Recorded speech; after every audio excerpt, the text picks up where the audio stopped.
सभी छात्रों को मेरा नमस्कार। मैं दामोदर प्रसाद शर्मा आपके समक्ष पुनः एक बार हाजिर हूँ एक नए बिंदु के साथ।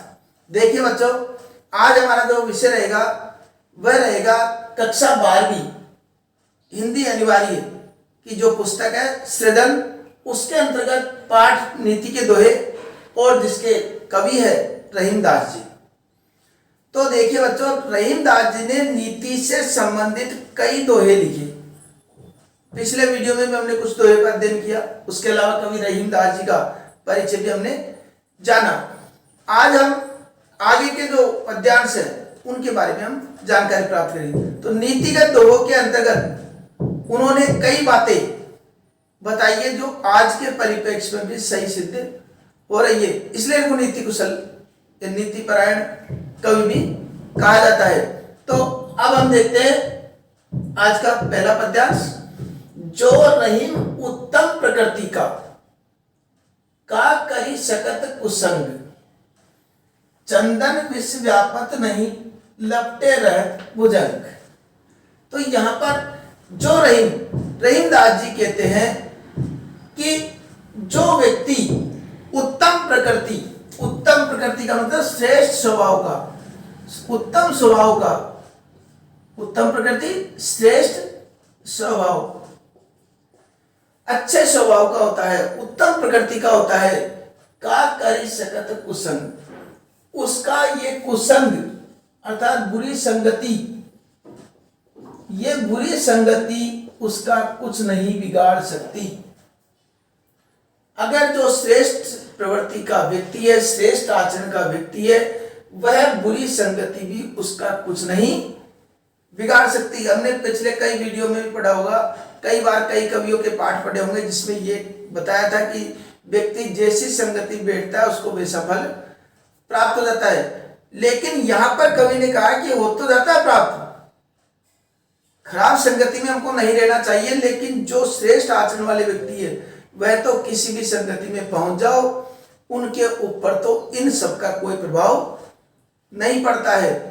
इसका उदाहरण देते हुए कहते हैं चंदन विश्व व्यापत नहीं कि लपटे रहत भुजंग, कि चंदन के वृक्षों पर कई जहरीले सर्प लिपटे रहते हैं, उन जहरीले सर्पों के बावजूद भी उस चंदन के वृक्ष पर जहर का कोई प्रभाव नहीं पड़ता है। चंदन विष व्यापत, चंदन के वृक्षों पर विष नहीं व्यापता है, अर्थात विष का कोई प्रभाव नहीं पड़ता है। लपटे रहत भुजंग, भुजंग से तात्पर्य यहाँ पर हो गया सर्प, सर्प से तात्पर्य सांप, कि कई जहरीले सांप लिपटे रहने के बावजूद भी उस चंदन के वृक्ष पर विष का कोई प्रभाव नहीं पड़ता है।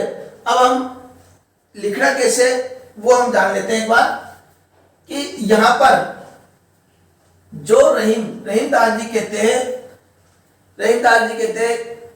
इस पद्यांश में के माध्यम से उत्तम प्रकृति श्रेष्ठ स्वभाव वाले व्यक्तियों की विशेषता बताते हुए कवि कहते हैं कि जो श्रेष्ठ आचरण वाला व्यक्ति है, श्रेष्ठ प्रवृत्ति वाला व्यक्ति है, उसके ऊपर किसी भी प्रकार की कुसंगति का कोई प्रभाव नहीं पड़ता है। यहां तक कि उसका उदाहरण देते हुए कहते हैं जिस प्रकार अनेक सर्प लिपटे रहने के बावजूद भी चंदन के वृक्ष पर विष का कोई प्रभाव नहीं पड़ता है। इसी प्रकार अगले पद्यांश में रूठे सुगन मनाइए जो रूठे सो बार, रहीमन फिर पोइए टूटे मुक्ता हार। कवि कहना चाहते हैं कि श्रेष्ठ प्रवृत्ति का व्यक्ति, सज्जन व्यक्ति, वो हमारे लिए बहुत हितकारी होता है, हमारे लिए बहुत हितकारी होता है, बहुत लाभदायक होता है, हमारे भलाई की सोचता है वो, और भविष्य में हमें कोई नुकसान नहीं पहुंचा सकता। अगर ऐसे सज्जन व्यक्ति अगर किसी कारण से हमसे रूठ जाते हैं तो हमें उसको नजरअंदाज नहीं करना चाहिए, उसको मनाना चाहिए। एक बार में नहीं माने तो 2 बार मनाओ, 2 बार उठे तो तीसरी बार मनाओ, और बार बार उठे तो भी उसे 100 बार भी रूठे तो 100 बार मनाना चाहिए। मतलब कितनी बार भी रूठ जाए वो हमें उसको मनाना चाहिए, क्योंकि वह हमारे भविष्य के लिए काफी हितकर सिद्ध होंगे, वह कभी हमारा नुकसान नहीं होने देंगे। जिस प्रकार एक उदाहरण के माध्यम से कहते हैं, रहीमन फिर पोइए।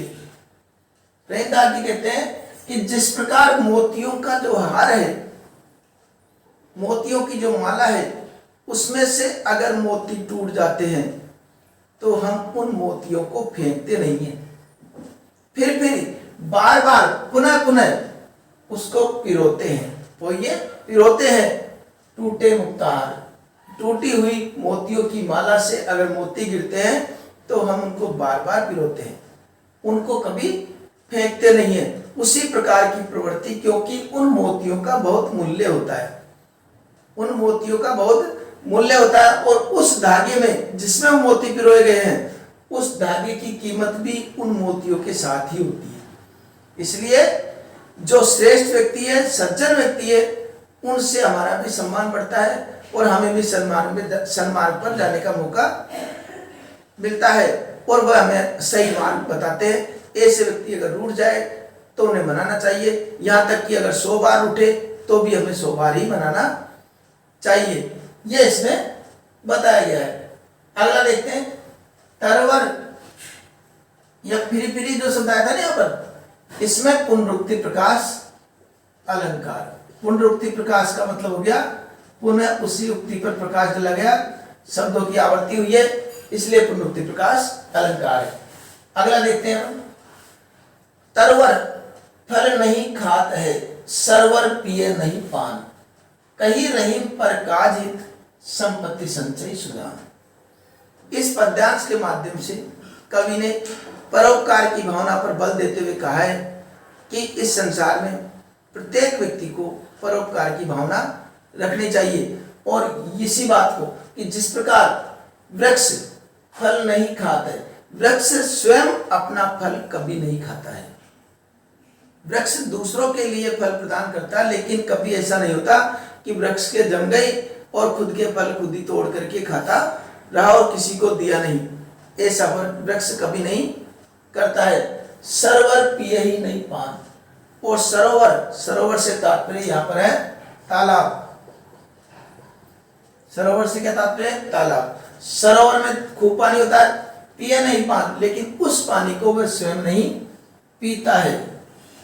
उस पानी को स्वयं नहीं, पानी का मतलब पानी, पिए नहीं, पीता नहीं है, कि उस तालाब के पानी को तालाब स्वयं नहीं पीता है, और वृक्ष अपने फल स्वयं नहीं खाता है। उसी प्रकार की प्रवृत्ति कहे रहीम पर काज हित। उसी प्रकार कवि कहते हैं, कवि रहीमदास जी कहते हैं, पर काज हित, दूसरे के लिए। पर का मतलब दूसरे के, काज कार्य के हित, दूसरे के हित के कार्य के लिए, अर्थात दूसरे की भलाई के लिए, संपत्ति संचय सुदान। जो सज्जन व्यक्ति होते हैं, सुदान मतलब सज्जन व्यक्ति वाले प्रवृत्ति वाले व्यक्ति संचय संग्रह करते हैं। संचय का मतलब संग्रह करते हैं, संपत्ति का, धन का संग्रह करते हैं। किस लिए करते हैं? परकाज हित, दूसरों के हित के लिए। ऐसा नहीं है, जो सज्जन व्यक्ति होते हैं वह भी धन का संग्रह करते हैं। उनका उद्देश्य भी धन का संग्रह करने पे होता है, लेकिन उनका उद्देश्य दूसरा अलग रहता है। वो सोचते हैं कि धन इतना इकट्ठा रहे, कभी समाज पर, व्यक्ति पर, किसी पर आपदा आ जाए तो मैं उस समय उनके कुछ सहयोग कर सकूं, उनके कुछ काम आ सकूं। इसलिए सज्जन व्यक्ति धन का संग्रह करते हैं। तो यहाँ पर संपत्ति संचय सुदान, सवर्ण की बार बार आवृत्ति हो रही है। सवर्ण की बार बार आवृत्ति होने के कारण कौन सा अलंकार हो गया? अनुप्रास। सवर्ण की बार बार आवृत्ति होने के कारण अनुप्रास अलंकार है। और क्यों है, क्या है, विस्तार से जानने के लिए आप अलंकार वाले वीडियो भी हमारे देख सकते हो। उनके अंतर्गत भी मैंने अलंकार के बारे में जानकारी दे रखी है। तो यहाँ पर परोपकार की भावना को प्रकट किया है, बहुत ही सुंदर तरीके से प्रकट किया है। तो हमें भी जीवन में हमेशा परोपकार की भावना रखनी चाहिए। इस प्रकार का संदेश कवि ने इस पद्यांश के माध्यम से दिया है। अगला पद्यांश है, थोते बादल कुआर की, जो रहीम गहरात, धनी पुरुष निर्धन भय, करे पाछली बात। आपने देखा होगा कि कई बार कोई व्यक्ति संपन्नता से किसी कारणवश निर्धन हो जाता है, गरीब हो जाता है, तो ऐसी स्थिति में वह अपनी वास्तविकता को स्वीकार नहीं करता है।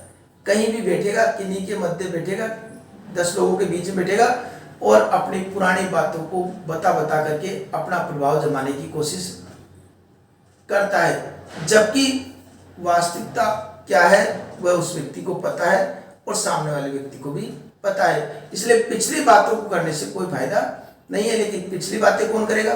कोई धनी व्यक्ति जब निर्धन हो जाता है तो निश्चित रूप से पुरानी बातें बता करके अपना प्रभाव जमाता है। और कभी निर्धन व्यक्ति अगर धनी हो जाए तो पुरानी बातों को ज़्यादा इतना प्रचार वो नहीं करता है।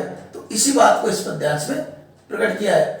थोते बादल क्वार के, कि क्वार का जो महीना है उस क्वार के महीने में बादल तो छाते हैं आसमान में, बहुत बादल रहते हैं आसमान में और खूब गहराते हैं, उमड़ते हैं, घुमड़ते हैं, गर्जना करते हैं, खूब गर्जना करते हैं, लेकिन बरसते नहीं है। बरस तो पहले रिक्त हो चुके हैं, श्रावण मास में इनमें सब में वो बादल बरस करके रिक्त हो चुके हैं और रिक्त होने के बाद में अपना प्रभाव जमाने के लिए जिस प्रकार बादल गरजते हैं, बरसते नहीं है, केवल गरजते हैं, गड़गड़ाते हैं, उसी प्रकार थोते बादल क्वार की, कि क्वार महीने के थोते बादल, थोते मतलब रिक्त, थोते से तात्पर्य क्या हो गया यहाँ पर? रिक्त, बरस करके रिक्त हो गए बादल। उस क्वार के महीने में बादल बिल्कुल रिक्त हो गए। रिक्त होने के बाद में जिस प्रकार वो गहराते हैं, उमड़ते हैं, घुमड़ते हैं और गर्जना करते हैं, उसी प्रकार की स्थिति एक धनी व्यक्ति की होती है। धनी पुरुष निर्धन भय, धनी पुरुष भी जब निर्धन हो जाता है तो करे पाछली बात, तो अपनी पिछली बातों को बता करके अपना प्रभाव जमाने की प्रयास करता है, जबकि व्यक्ति को जीवन में हमेशा अपनी वास्तविकता स्वीकार करनी चाहिए। यही कवि का इस पद्यांश के माध्यम से संदेश है कि जीवन में कभी वास्तविकता को नहीं भूलना चाहिए। हम वर्तमान में कैसे हैं इस बात को हमेशा हमें दृष्टिगत रखना चाहिए। अब देखिए, ये रहे पद्यांशों की व्याख्या और अर्थ। अब इससे कुछ जो प्रश्न बनेंगे, महत्वपूर्ण प्रश्न, उनको मैं सब डिस्क्रिप्शन में देता हूं, वहां जाकर के आप निश्चित रूप से उनको हल किया करो, क्योंकि वह बोर्ड की परीक्षाओं में वो निश्चित रूप से उपयोगी प्रश्न आपके लिए सिद्ध होंगे। इसके अलावा इसकी सप्रसंग व्याख्या वह तो आपको करनी है, और पहला जो पद्यांश है वह मैंने, पहला जो भाग है इसका पाठ का, वह आपकी सुविधा के लिए मैं डिस्क्रिप्शन में दे दूंगा। और चैनल को सब्सक्राइब नहीं किया हो तो वह भी निश्चित रूप से कर लेवे, ताकि आने वाले वीडियो आपको समय पर प्राप्त हो सके। अब हम इसकी व्याख्या के लिए क्या करेंगे? व्याख्या के लिए सर्वप्रथम प्रसंग। अब हमको आदत में आ गया होगा कि व्याख्या किस प्रकार करते हैं। प्रसंग में लिखेंगे प्रस्तुत पद्यांश, पद्यांश हमारी पाठ्य पुस्तक, अब पाठ्य पुस्तक का नाम लिखेंगे सृजन के अंतर्गत कवि कौन है? रहीम द्वारा रचित नीति के दोहों से अवतरित है। अब इसमें जो पद्यांश के बारे में जैसा बताया गया है, जैसे इसका आ जाए तो एक लाइन लिखना है कि इसमें उत्तम आचरण वाले व्यक्ति की विशेषता बताइए, इसमें सज्जन व्यक्तियों के का जीवन में हमारे क्या महत्व है उसको बताया गया। इसके अलावा इसमें परोपकार के महत्व को बताया गया। इसमें निर्धन व्यक्ति कब, इसमें बताया गया कि व्यक्ति को अपनी वास्तविकता स्वीकार करनी चाहिए। इस प्रकार की हम लिख देंगे। अब व्याख्या भी बताइए, वैसे करनी है ही। अब विशेष का बिंदु यहां लिखेंगे। यहां पर जगह कम होने की वजह से मैं इधर लिख देता हूं विशेष। विशेष के अंतर्गत हमको लिखेंगे भाषा। कौन सी भाषा है? ब्रज भाषा। भाषा कौन सी हो गई? ब्रज भाषा। दूसरा छंद, दोहा छंद। ब्रज भाषा, दोहा छंद। इसके अलावा उपदेशात्मक शैली,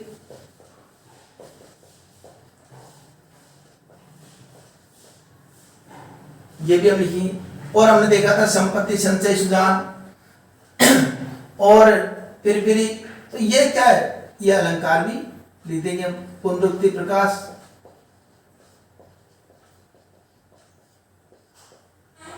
अनुप्रास, अलंकार का प्रयोग, ये इस प्रकार हम विशेष लिख देंगे। तो ये व्याख्या हो गई, सप्रसंग व्याख्या हो गई, प्रश्न डिस्क्रिप्शन में मिली जाएंगी, वहां जाकर आप अध्ययन करेंगे। और आशा करता हूं आपके पद्यांश भली प्रकार से समझ में आ गया होगा। फिर भी कोई परेशानी है तो कमेंट बॉक्स में लिख करके आप पूछ सकते हैं। एक नए बिंदु के साथ आपसे पुनः मुलाकात होगी। तब तक के लिए धन्यवाद।